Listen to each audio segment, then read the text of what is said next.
बिस्मिल्लाहिर्रहमानिर्रहीम, अस्सलाम वालेकुम। मैं हूं ज़ैनुल आबदीन। आप देख रहे हैं प्रोग्राम सच बात नुसरत मिर्ज़ा साहब के साथ। आज के मौज़ूआत आपने देख लिए। मिर्ज़ा साहब अस्सलाम वालेकुम। वालेकुम अस्सलाम और अस्सलाम वालेकुम नाज़रीन कराम। जो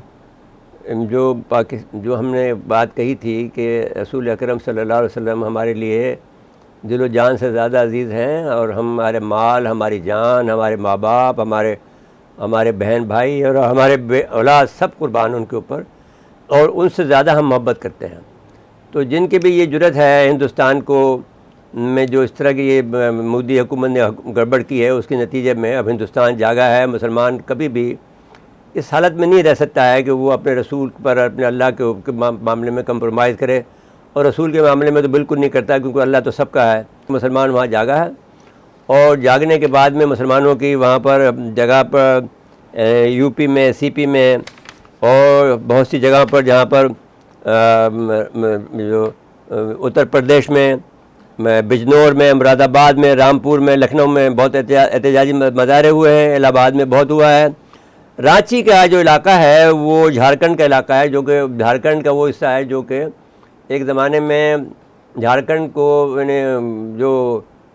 जो बिहार कहलाता था, बिहार का हिस्सा था, और उसको अलग करके एक नया सूबा बना दिया है झारखंड को, और वो बहुत दूर दराज इलाकों में वाक़ है।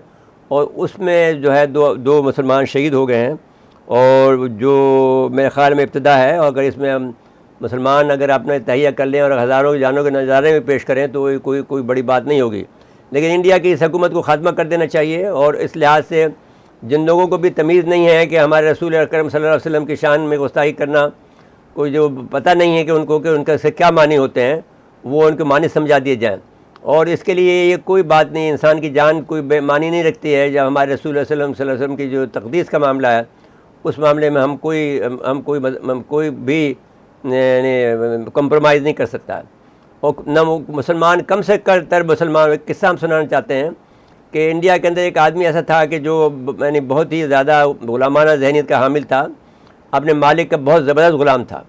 और हद तो ये था कि उनके यानी बहुत गंदी बातें भी जो उनकी होती थी, शराब से लेकर और औरतों को मामले तक भी उनको साथ देता था।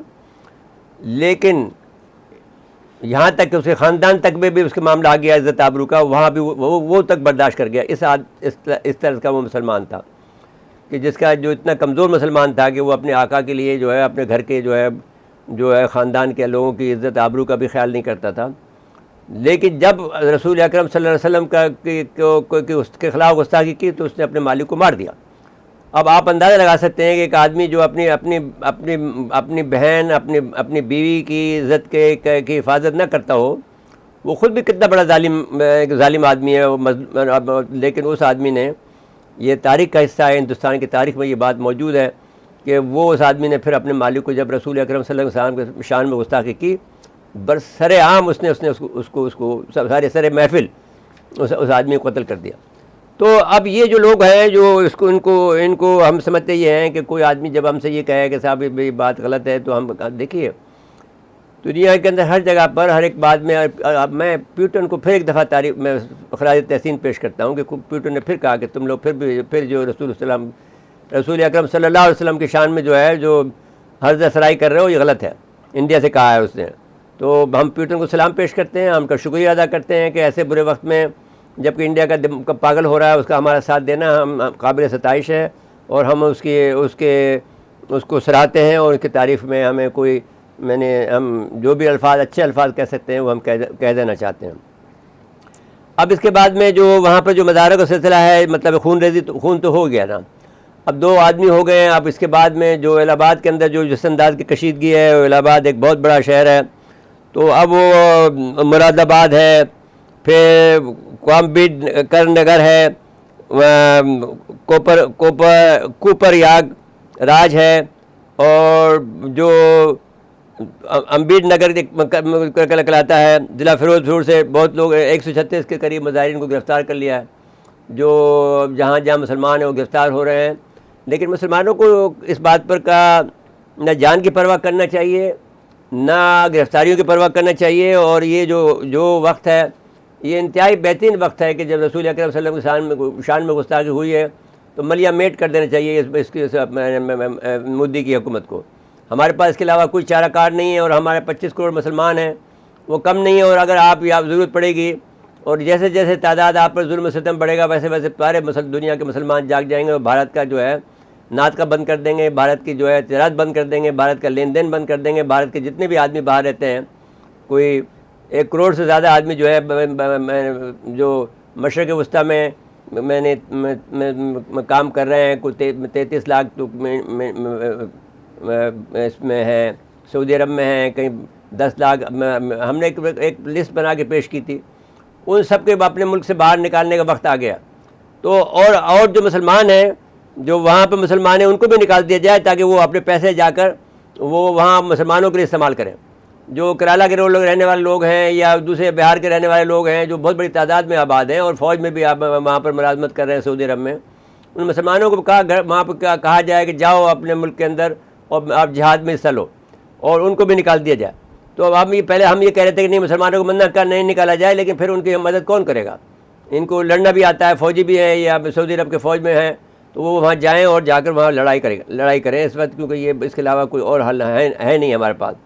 तो आप मोदी के जो पुष्पनाई में जो अरब ममालिक पेश थे, और ख़ुसूसन ये सब मैंने यूएई के लोग जो हैं ये औरतों पर मरते हैं, और ये इनको भी समझना चाहिए कि अब आप वक्त आ गया है कि आप ये फ़ैसला करो कि आप मुसलमान हो कि नहीं हो। ये फ़ैसला कर दिया। सबसे पहले तो जो फ़ैसला किया वो ओमान के जो मुफ्ती आज़म हैं उनको हम सलाम पेश करते हैं। फिर इसके बाद में जो कुवैत ने किया है, इसके बाद में मिस्र ने किया है, सऊदी अरब ने भी किया है, लेकिन ये सऊदी अरब ने भी बहुत हल्की आवाज़ में किया है, लेकिन ये इनको बहुत ज़्यादा बहुत यानी सख्ती के साथ में करना, सबसे ज़्यादा यूएई के लोगों को करना चाहिए। यूएई में सब इनका पैसा जब्त कर लेना चाहिए एकदम से करके, और जो प्रोटेक्शन आपको चाहिए वो पाकिस्तान से मांग लें।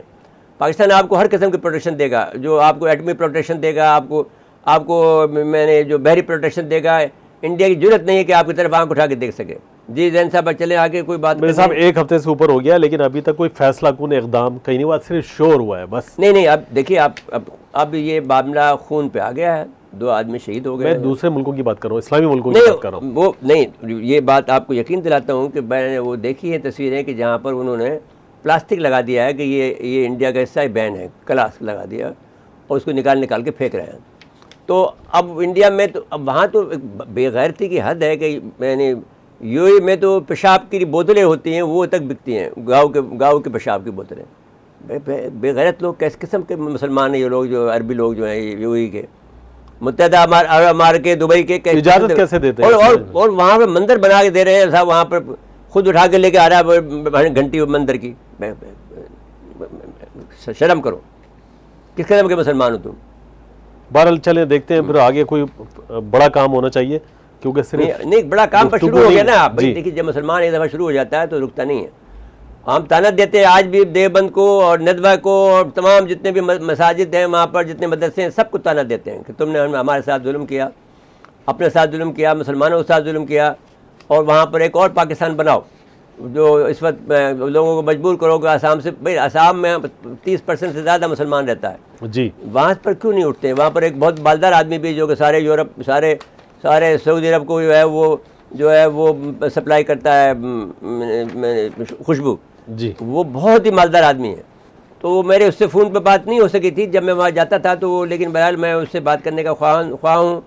मैं कोशिश करूँगा कि उसको फ़ोन पे बात करूँ और उसे कहूँ कि भाई तुम मैदान में कूदो, तुम पे हराम है तुम्हारे पर एक पैसा भी खर्च करना हेयर आफ्टर, तुम सारा पैसा अपने मुसलमानों पर खर्च करो, तुम अपनी ज़ात पर भूखे रहो लेकिन उनके मुसलमानों पर खर्च करो, उनकी मदद करो जहाँ तक मदद कर सकते हो। बड़े बड़े अमीर लोग हैं जैन साहब, देखिए जो अपने बच्चों को, एक दफ़ा मैं राय रियाज था मेरा दोस्त जो वहाँ का कमिश्नर था इंडिया में हमारा, वो एक दिन मुझे कहने लगा, दावत आई मेरे पे खाने की, जो मैं गया था तो मुझे दावत दी गई, तो मैंने इसे राय रियाज को कहा नहीं आप मेरे साथ चलें, ये वहाँ कमिश्नर थे उसके इन्फॉर्मेशन के जी। तो वहाँ गए तो जो अपने बेटे को उसने रोल्स रॉयस दी तो वो हैरान रह गया। वो कहता है मैं तो ये समझता था कि मुसलमान जो है ये सारा रक्शे चलाते हैं, जो बिहारी लोग हैं रक्शे चलाते हैं, ये लाते हैं, ये तो इतने अमीर लोग हैं। और जो जैन हमने खाना खाया वो खाने का कोई मुकाबला नहीं पाकिस्तान के अंदर, जो खाना उन्होंने खिलाया हमें। उन्होंने बाकायदा एक मतलब जैसे दुकानें खोल के बाज़ार, एक बाज़ार जो कि वहाँ पर टांगा खड़े होने का या रक्शे खड़े होने का बाज़ार था, उसको सारी रात को एक दिन मैंने दिन से सजाना शुरू किया और वहाँ पर स्टॉल बना दिए कि साहब आपको बिरयानी यहाँ मिलेगी, मैंने पुलाव यहाँ मिलेगी। एक बुफे बुफे बना दिया मतलब। नहीं नहीं, उन्होंने बाकायदा स्टॉल बना दिए, अब जाके वहाँ से ले ले। तो वो जब उसने देखा, आपने राय रियाज ये कहता था कि इन मुसलमानों को पहले बहुत तकलीफ में हमें नहीं करना चाहिए इनके साथ में, इनको वो बड़ा हमदर्दी रखता था मुसलमानों के साथ इंडिया। जब उसने उनको देखा कि उसने फिर रोज़ राइस दी अब बेटी को, अपनी बेटी को जो विदा करने में, जिनके साथ हम गए थे, और बहुत इज्जत से हमें मिले। राय रियाज को तो होश ही नहीं था, और हमारी तो बहुत कदर करते थे। तो जब वो उसने फिर, अब जो रोज़ राइस अपनी बेटी को दे सकता है, एक आदमी ऐसा है हैदराबाद दक्खन का कि उसने हर मैंने जब उसकी बेटी की शादी हुई तो पूरे जो है 29 सूबों के वज़रा आला के लिए जहाज़ भेजा उसने, अलग से चार्टर जहाज़ भेजा। इतने मालदार लोग मुसलमान वहाँ रहते हैं, मतलब वसाइल मौजूद है, बहुत वसाइल मौजूद है, लेकिन वो दबा के बैठे हुए रहनुमाई की बेगैरत लोग हैं। गैरत करो और फिर रसूल का नाम आ जाए तो तुम्हारी ज़िंदगी हराम है अगर तुम लोग अगर खामोशी से बैठो। बिल्कुल ठीक है मेरे साहब, ब्रेक का वक्त हो गया, ब्रेक के बाद आएंगे तो अगले मौजू पे आएंगे। नाज़रीन मुक़्तदा वक्फा है, वक्फे के बाद आते हैं।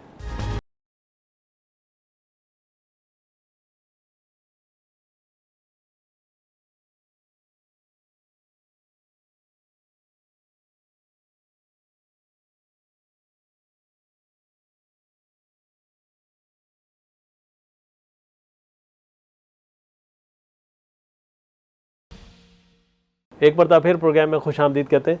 मेरे साहब ये थोड़ा बजट पे बात करते हैं। बजट जो है आप जैसे हमने कल कहा 10 अरब का, तो वो 9,502 अरब का वफाकी बजट है। खसारा इसमें 37,098 अरब रुपए है। दिफा के लिए उन्होंने 1527 अरब रखे हैं। पेट्रोल डीजल की बचत की जाएगी। सरकारी अफसरों को मुफ्त पेट्रोल का कोटा ख़त्म नहीं किया गया। ये देखिए, पहले ये बात ये थी कि इनको ख़त्म करो ना, पहले तो इनका भट्टा बिठाओ पहले, ताकि इनका दिमाग दुरुस्त हो, ये इनके ज़मीन पे आ जाए। ये अभी तक आसमान में उड़ रहे हैं। गुरों का ये नया हमने जुमला बन गया, गुरों का प्रोटोकॉल का देने का सिलसिला बंद करो, इनको आम आदमी बनाओ। तो आइंदा टैक्स रेवेन्यू का अदब जो है 7,004 अरब रुपये रखा गया है कि इतने रुपये टैक्स रेवेन्यू उनको मिल जाएंगे, और गरीब मजदूरों के कोई रिलीफ नहीं है। अफसरान को अलाउंस करने, अब उन्होंने सिर्फ जो पेंशन उनको सिर्फ तनख्वाह में 15% इजाफा किया है, और 5% जो है इजाफा कर दिया है पेंशन में जी। अब मुझे ये बताओ कि वो आपने तो कर दिया है, तो कितनी % है आप नौकरों की तादाद? जो बाहर मुलाजिम है, प्राइवेट मुलाजिम है, उनका क्या होगा? उनके लिए कोई सिस्टम कभी भी नहीं आता है, उनके बजट में कभी भी नहीं होता है। मैंडेटरी करो कि साहब जो भी है उनकी तनख्वाहें जो है 15% तो बढ़ेंगी। आप ये बात तो मैंडेटरी कर दो ना भाई, कि भाई हर एक आदमी पर लागू है। जो भी लिमिटेड कंपनी है, जो भी एक रजिस्टर्ड कंपनी है, वो 15% तो बढ़ाएगी अपने उसको, लेकिन उधर तवज्जो नहीं है। नहीं, तवज्जो करें ना फिर। अच्छा मिर्जा साहब, अभी खत्म तो नहीं हुआ ना, अभी तो बहस अब जाएगा जी। अभी तो ये कर लें, इसमें असेंबली में बहस होगी। अच्छा, ये पेट्रोलियम की मसनूआत मजीद महंगी की तैयारी ये कर रहे हैं ये लोग। इन्होंने हम ये कह रहे हैं कि भाई जो बात केजरीवाल ने की थी, भाई मेहरबानी करो, कोई आदमी शरीफ आदमी, ईमानदार आदमी, हिंदुओं में भी हो सकता है।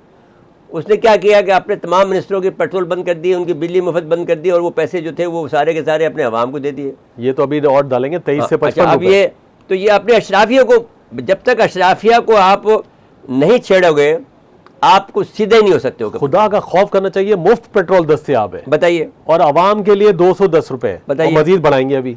अब ये ख़त्म।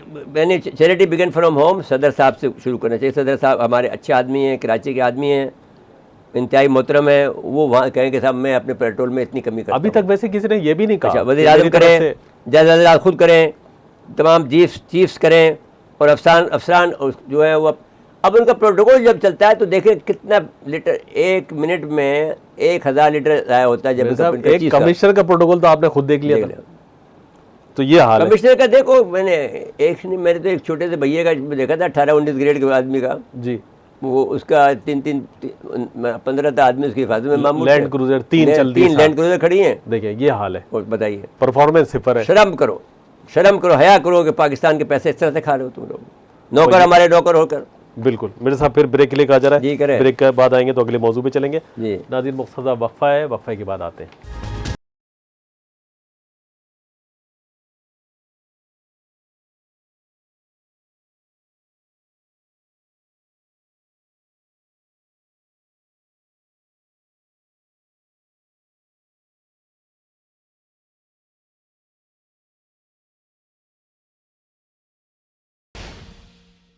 एक मरतबा फिर प्रोग्राम में खुश आमदीद कहते हैं। मेरे साहब सिंगापुर में जो भाई अमरीकी और चीनी सिंगापुर वगैरह में एक शिंगरेला जो समिट होता है, जी शंग्रीला उसमें डायलॉग वजीर दिफा, अमरीकी वजीर दिफा जो आस्टन है जी उसकी और जो चीनी वजीर दिफा की मुलाकात हुई है, उसमें ये फैसला हुआ है कि हम कशीदगी को कम करेंगे, तो ठीक है, अच्छी बात है। बाहमी तजारत ताइवान और बहरा जनूबी अरब चीन और बहरा जनूबी चीन के तनाज़ात पर मुज़ाकरात करने का फ़ैसला किया उन्होंने। यूक्रेन रूस और जंग में मस्बत किरदार अदा करने पर इत्तेफाक किया गया। लेकिन अब ये बात ये है कि उन्होंने ये बात आखिर में ये कहा है कि ताइवान के मामले में हम कोई कंप्रोमाइज़ नहीं करेंगे। ताइवान को अगर हमसे अलग किया गया, उसके वज़ीर चीनी वज़ीर दिफा ने कहा कि अगर हमसे अलग किया गया तो हम जंग करने से भी गुरेज नहीं करेंगे। जी ये आप पंच लाइन समझ लें कि अमेरिका के लिए अगर छेड़छाड़ करेगा अमेरिका के लिए ये मुमकिन नहीं है कि दो जगह पर, वो ये ज़रूर चाहता है कि चीन जो है उसमें यूक्रेन के मामले में रूस की मदद न करे।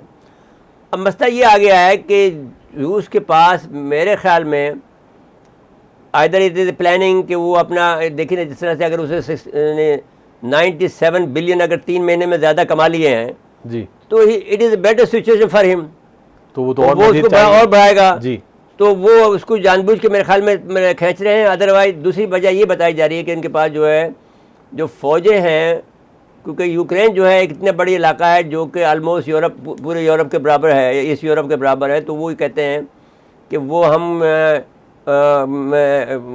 1 लाख फ़ौज वहाँ के लिए काफ़ी नहीं है कंट्रोल करने के लिए वहाँ पे मजीद।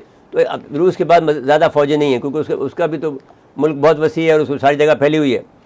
अब दूसरी बात ये हो गई है कि वहाँ यूक्रेन के अंदर भी और यूक्रेन सदर और यूक्रेन की फ़ौज के दरमियान में लड़ाई में आपस में कशमकश चल रही है। उसमें क्योंकि पोलैंड का आदमी घुस रहे हैं, पोलैंड का इन्फ्लुएंस घुस रहे हैं। उसने कहा ना, no Belarus, no Russia, no Poland जी, पोलैंड का भी असर हमें नहीं चाहिए। तो वो इस वक्त वहाँ पर मुझे लगता है कि कोई एक कू आने को है और वो फौजी कू आ जाएगा और फिर इसके बाद में वो उसमें रूस से मज़ाकरात करके अपने मामले को निपटा लेगा। तो ये तो बज़ाहिर मुझे लगता है कि ये होने जा रहा है। अच्छा जी, अब दुआ ज़हरा केस में आ जाए। एक सवाल का और, देखिए अगर चीन उलझ जाता है ताइवान में तो इनकी भी इकोनॉमी पे फ़र्क तो पड़ेगा। नहीं, देखिए उलझने की बहस नहीं है। इनकी इकनॉमी का अगर इनके पास 1,000 बिलियन डॉलर है, उससे भी ज़्यादा है, क्या असर पड़ेगा इनके पास? 2000 मतलब 500 वो इसके लिए मुख्तस कर देंगे। नहीं, कुछ नहीं, इनको इनके जो जहाँ जा रहा है वो जा रहा है, आपको कुछ भी नहीं कर सकते हो। बस इनका सामान को अगर इंडिया नहीं लेगा तो अपने नुकसान करेगा जी, अमेरिका नहीं लेगा अपने नुकसान करेगा। सस्ता है। अच्छा, अब मसला ये है कि अमेरिका और चीन दोनों एक दूसरे के साथ में गुथे हुए हैं। अगर वो उसकी सामान नहीं लेता है तो उसको नुकसान होता है अमेरिका को, और चीन को भी नुकसान होता है क्योंकि उनकी एक्सपोर्ट नहीं होगी। हाँ, तो ठीक है, लेकिन चीन का मकरूज है अमेरिका जी।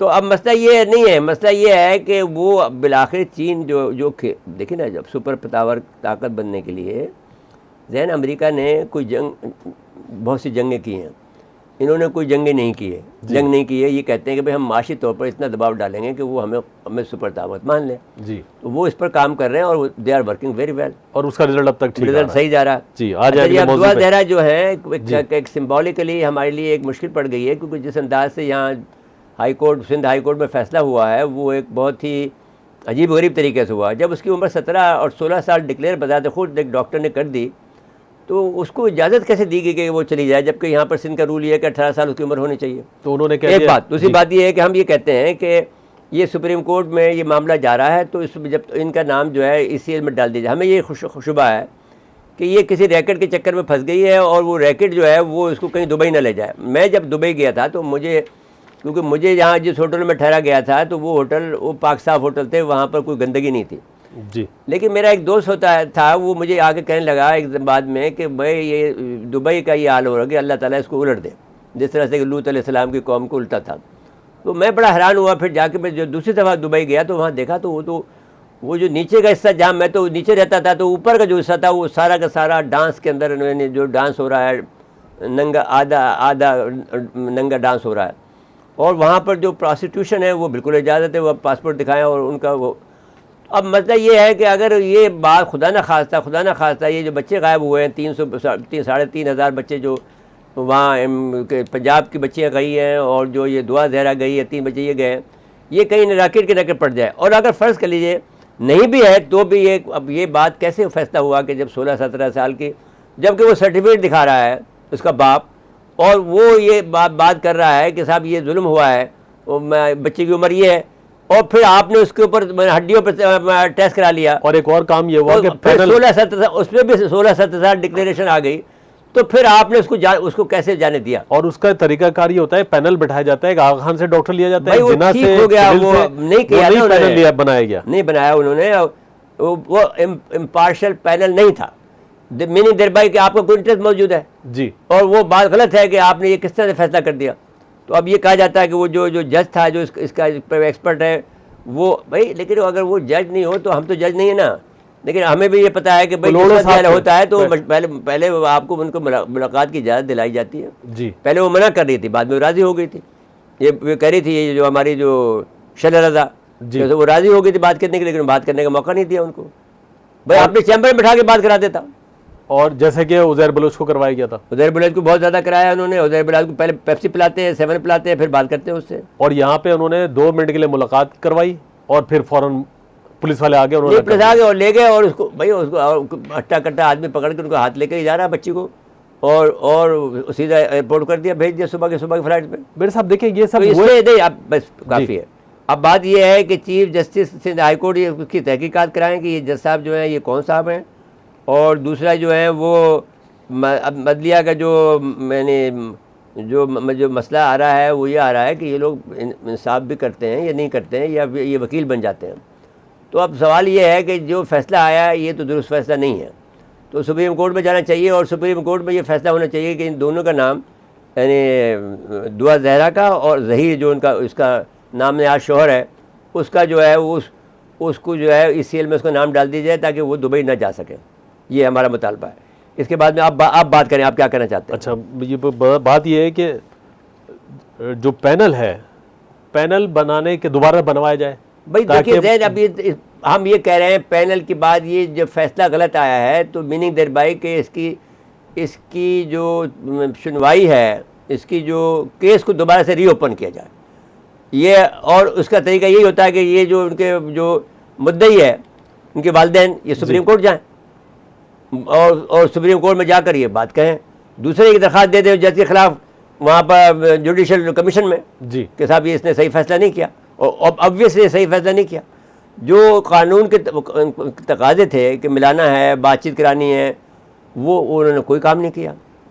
वो किस प्रेशर में उन्होंने काम किया? खुद नोटिस नहीं बनता इस पर भाई, खुद तो हमने कल रिक्वेस्ट की है अब जी, लेकिन अब चीफ जस्टिस साहब पर भाई ये तो फैसला उनका प्रोग्रेटिव है ना जी, उनका इख्तियार है, वो हम तो दरख्वास्त कर सकते हैं जी। और हमने ये कितने दर्दमंदाना दरख्वास्त की थी कि भाई हम किसी और से तो नहीं कर सकते, आपसे दरख्वास्त कर सकते हैं, क्योंकि बहुत सारी दुआओं, आप जो है काजी के ओहदे पे बैठे हुए हैं। इस्लाम का जो काजी होता है वो बहुत ही मोतबर शख्सियत होता है जी। आप फैसला करें, और इसलिए नहीं करें कि ये दुआ जहरा किस्सा या कराची की लड़की का किस्सा, इसलिए करें कि ये तमाम बच्चियों का इसके दाव लगा हुआ है कि जो 3500 पंजाब से बच्चियाँ गई, वो कहाँ गई है, वो भी तो पता होना चाहिए ना कहाँ गई हो वो बच्चियाँ। और ऐसी नन्हे बच्चे, कमसिन बच्चे भी गायब होते हैं। भाई कमसिन बच्चों का तो गायब होना ये है कि उनको गुर्दे और वो निकाल लेते हैं और लाशें फिर पड़ी हुई मिल जाती हैं। ये तो इंडिया में बहुत ज़्यादा जगह पर पड़े हुए मिले हुए हैं, क्योंकि इंडिया बड़ा मुल्क है, तो इस लिहाज से देखा जाए तो वो वहाँ पर बच्चों की लाशें हैं जो हैं वो बगैर दिल गुर्दा और लीवर निकाल लेते हैं जी। तो बहरहाल ये जो बच्चों की आपने हिफाजत भी करनी चाहिए बच्चों की, बिल्कुल। लेकिन एक तो बात ये है कि ये बात पर तो अभी से इनके वालिदैन को, हर वालिदैन को जो अभी अच्छी हालत में है, उनको ये सोचना चाहिए कि बच्चियों के हाथों में कम से कम ये व्हाट्सएप का फ़ोन नहीं होना चाहिए। ये आप चाहे अमीर घराने की बच्चियाँ हों या गरीब घराने की बच्चियाँ हों, हर गरीब घराने की बच्ची के पास फ़ोन है। कच्ची उम्र की बच्चियाँ हैं वो फिर बेकायदे में आ जाती हैं। ऑनलाइन क्लासेस का भी मसला है ना, तो वो एक मजबूरी भी है। आप ऑनलाइन क्लासेस का फिर टाइम तो ज़्यादा, इसका भाई आपको वालिदैन को नज़र रखनी चाहिए, अपने बच्चों को सर पर बैठा रहना पड़ेगा जी। लेकिन भाई देखिए बात ये है कि लोग आंखों से इशारा कर लेते हैं, माँ बाप कहाँ तक सर पर बैठे रहेंगे। अगर वो रात को फ़ोन उनके पास रहा तो वो रात को बात कर लेंगे। फिर नहीं, अगर सारा काम वालिदैन को ही करना है तो रियासत का क्या काम है? उसका भी तो काम है ना। बच्चों का मामला तो रियासत का के अलावा उसका काम माँ बाप का काम है। हाँ, लेकिन अगर माँ बाप को इसमें रियासत क्या करेगी? घर के अंदर क्या हो रहा है उसमें तो माँ नहीं, बाप अब की एक जिम्मेदारी चीज- नहीं एक कि चीज आप पकड़ अपने में आ बच्चे गई। के आप नहीं ऐसा नहीं है। आप अपने बच्चे की जिम्मेदारी पूरी नहीं कर रहे हैं। आपका यानी ये नहीं होता है कि सर आपने स्कूल भेज दिया, आपने काम जिम्मेदारी ख़त्म कर ली। अब देखिए कितने बड़े आप, ये तो खैर एक ये जो बेचारी जहरा का किस्सा है, दुआ जहरा का किस्सा है, ये तो एक छोटा सा घर है। बड़े बड़े घरों के जो कि मौलाना मौदूदी के घर का बच्चा था वो तबाह बर्बाद हो गया। किसका घर बचा है जो बताइए कि जिसने तवज्जो नहीं दी है जी, वो उनके घर के अंदर कोई अच्छा बच्चा पैदा हुआ हो? बता दीजिए, कोई एक नाम बता दीजिए कि कितना बड़ा आदमी है। माँ बाप की तो तवज्जो माँ बहुत बाप जरूरी- का अगर तवज्जो नहीं देंगे बच्चे खराब होंगे। जी, और अगर और अभी से जो छोटे बच्चे हैं जी उनको किसी न किसी तरह से इस मोबाइल से दूर रखना चाहिए। बिल्कुल ठीक है, ज़रूरत के वक्त दे दें, बाकी ले लें। नहीं, मेरे ख्याल में इनको फारिग करना चाहिए, और जो ज़रूरत जो है तो वो आप उसको आप टीवी पे दिखा दें, क्या हो गया उसमें, लैपटॉप पे दिखा दें, लैपटॉप पे दिखा दें, बिल्कुल हाँ। ठीक है। मेरे साथ वक्त खत्म मोबाइल हो- से जान छुड़ा दें, जी, मोबाइल जान छुड़ा दें। बराबर। दो खतरे हैं, एक तो आंखें जा रही हैं, दिमाग जा रहा है, शुआएं जो जा रही है दिमाग में जी। वो ख्वाब खत्म हो रहा है। और ये मैं तजुर्बा करके देख लिया कि जिस दिन भी आपने, और ये ऐसा है कि जादू है, एक दफ़ा आपके हाथ में इसके आ जाए तो ये बड़ी मुश्किल से आप इसको हटा के फेंकना भी एक मुश्किल काम होता है। हमारे जी। मतलब बहुत बड़ी कोई ताकत है जिन भूत की कि जो इसमें आपको जगड़े रखना चाहती है। जब हम लोगों का ये हाल है तो भाई ये बच्चों का तो क्या हाल होगा। बिल्कुल ठीक तो है, मेहरबानी करें कि वाह। ये इनसे छीन लें, बस रात को तो इनको दे ही नहीं। बिल्कुल ठीक है। वक्त खत्म हुआ प्रोग्राम का। जी। नाज़रीन, आज के लिए इतना ही। आइंदा प्रोग्राम तक के लिए इजाज़त चाहते हैं। अल्लाह हाफ़िज़।